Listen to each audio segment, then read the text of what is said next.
Welcome to COS. இன்றைக்கி பொங்கல் பண்டிகை. அனைவருக்கும் பொங்கல் வாழ்த்துக்கள். நம்ம எப்படி பொங்கல் செய்கிறோன்னு பார்க்கலாம் வாங்க. இன்றைக்கி நாங்கள் இந்த பானையில் தான் பொங்கல் செய்ய போகிறோம்.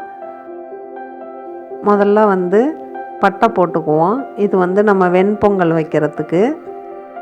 எங்கள் வீட்டில் இப்படி தான் செய்வோம். ஒவ்வொருத்தவங்க ஒவ்வொரு மாதிரி செய்வாங்க. உங்கள் பழக்கம் எப்படியோ அந்த மாதிரிக்கே செய்யுங்க. நாங்கள் இந்த வெண்பொங்கலுக்கு அந்த பானையில் பட்டை போட்டு மஞ்சள் குங்குமம் வைப்போம். இந்த பானையில் மஞ்சள் கொத்து கட்டணும். அதை கட்டிக்கலாம் நம்ம.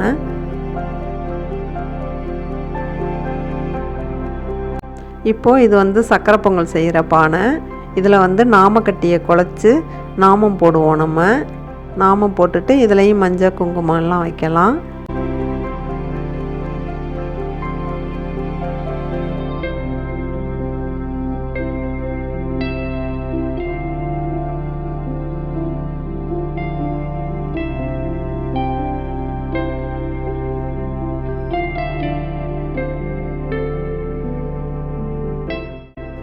இதில் இஞ்சி கொத்து கட்டணும். இஞ்சி கொத்து இல்லை, அதனால் நான் இஞ்சியை மஞ்சள் நூலில் கட்டி கட்டுறேன்.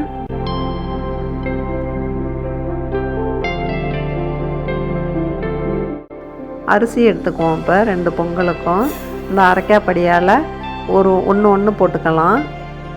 அவ்வளோதான் பொங்கும் இந்த பாத்திரம். இப்போ இந்த பானையை கேஸ் மேலே வச்சிடலாம். அதில் பால் ஊற்றலாம். ஒரு 150 மில்லி பால் ஊற்றுறேன் நான் ஒவ்வொரு பானைக்கும். அதே மாதிரி நம்ம எடுத்த அரிசி அந்த அரைக்காப்படியாலேயே 5 அரைக்காப்படி தண்ணி ஊற்றுறேன் நான். அப்போ தான் இது ஒரு 3/4 பானைக்கிட்ட வந்துடும். இந்த மாதிரி வச்சோம்னா தான் அந்த பொங்கி மேலே வர்றதுக்கு கரெக்டாக இருக்கும். நம்ம கேஸில் வைக்கையிலே இந்த வெண்பொங்கலுக்கு கொஞ்சம் ஸ்லோவாக வச்சுக்கலாம் கேஸை. சக்கரை பொங்கலுக்கு கொஞ்சம் வேகமாக வச்சுக்கலாம். அப்போ தான் அது ஃபஸ்ட்டில் பொங்கி வரும். பொங்கி வந்துடுச்சு பாருங்கள். பொங்கலோ பொங்கல் சொல்லிவிட்டு நம்ம அரிசி போட்டுருவோம். இப்போது வெண்பொங்கலும் பொங்கிடுச்சு. பொங்கலோ பொங்கல் சொல்லிவிட்டு அரிசி போட்டுருவோம். 2 பொங்கலும் இப்போ வெந்துக்கிட்டு இருக்குது. வெந்துடுச்சு பாருங்கள். இதுக்கு இப்போ நம்ம உப்பு போடலாம். தண்ணியெல்லாம் கரெக்டாக இருக்குது. சக்கரை பொங்கலுக்கு கொஞ்சம் உப்பு கம்மியாக போடலாம். இந்த வெல்லத்தை தூள் செஞ்சு வச்சுருக்கிறேன். அந்த அரைக்காப்படியாலேயே 1 போட்டுட்டு அப்புறமா கொஞ்சம் ஒரு 1/4க்கும் கம்மியாகவே தான் போடுறேன். கொஞ்சம் இனிப்பாக இருக்கணும்னு. உங்களுக்கு இனிப்புக்கு தகுந்த மாதிரி போட்டுக்கோங்க. வெல்லம் தூசி மண்ணெல்லாம் இல்லாமல் இருக்குது. அதனால தான் நான் அப்படியே போட்டேன். வெண்பொங்கல் வெந்துடுச்சு. அதுக்கு உப்பு போடலாம். சக்கரை பொங்கலுக்கு கொஞ்சம் தேங்காய் போடலாம். நான் பருப்பெல்லாம் போடாமல் தான் செய்கிறேன். நல்லா போட்டு கிண்டி விடலாம். வெண்பொங்கலுக்கும் கொஞ்சம் தேங்காய் போட்டு கிண்டி விடுவோம். வெண்பொங்கல் ரெடி ஆகிடுச்சு பாருங்கள். இப்போ சக்கரை பொங்கலுக்கு முந்திரி திராட்சை எல்லாம் நெய்யில் வறுத்து போடலாம். நெய் காஞ்சோன்னே அந்த முந்திரியை போட்டு வறுத்துட்டு கொஞ்சம் திராட்சையும் போட்டு வறுத்து சக்கரை பொங்கலில் போட்டுடலாம். பொங்கல் ரெடி ஆகிடுச்சு பாருங்கள். 2 பொங்கலும். இப்போது நம்ம 7 வகையான காய்கறியை போட்டு ஒரு குருமா மாதிரி வைக்கலாம். நம்ம சக்கரவள்ளி கிழங்கு, வாழைக்காய், அவரைக்காய், மொச்சக்கொட்டை, மஞ்சள் பூசணி, கேரட்டு, பீன்ஸு, இது எல்லா காய்கறியையும் போட்டு குருமா வைக்கலாம். கொஞ்சம் உப்பு போட்டுக்கலாம். அதில் மஞ்சத்தூள் போட்டுக்கலாம். கொஞ்சமாக தண்ணி ஊற்றிக்கலாம்.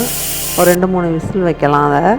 இப்போ இந்த குருமாவுக்கு இதெல்லாம் வதக்கிக்கலாம். நம்ம பொங்கல்னால நான் இஞ்சி பூண்டு போடலை. அதில் வெங்காயம், தக்காளி, பச்சை மிளகா, தேங்காய், கொஞ்சோண்டு உடச்சக்கடலை போட்டுக்கலாம்.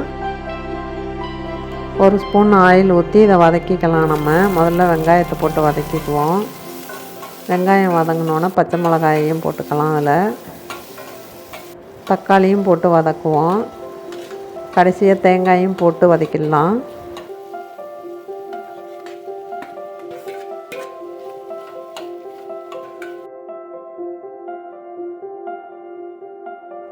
உடச்சக்கடலை கொஞ்சம் போட்டுக்கலாம். உப்பு கம்மியாக போடுங்க. ஏற்கனவே காயில் போட்டிருக்கிறோம். நல்லா நைஸாக அரைச்சிக்கலாம்.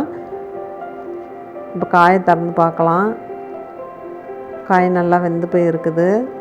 இப்போ நம்ம அரைச்சி வச்சுருக்க பேஸ்ட்டை இதோட போட்டுக்குவோம். கொஞ்சமாக தண்ணி ஊற்றிக்கங்க. இப்போ இந்த குருமாவை தாளிச்சிக்கலாம். கொஞ்சம் கடாயில் எண்ணெய் ஊற்றி கடுகு கருவேப்பிலை போட்டு தாளித்து அதோட விட்டு லைட்டாக ஒரு கொதி விடுவோம். அவ்வளோதான், குருமா ரெடி ஆகிடுச்சு பாருங்கள்.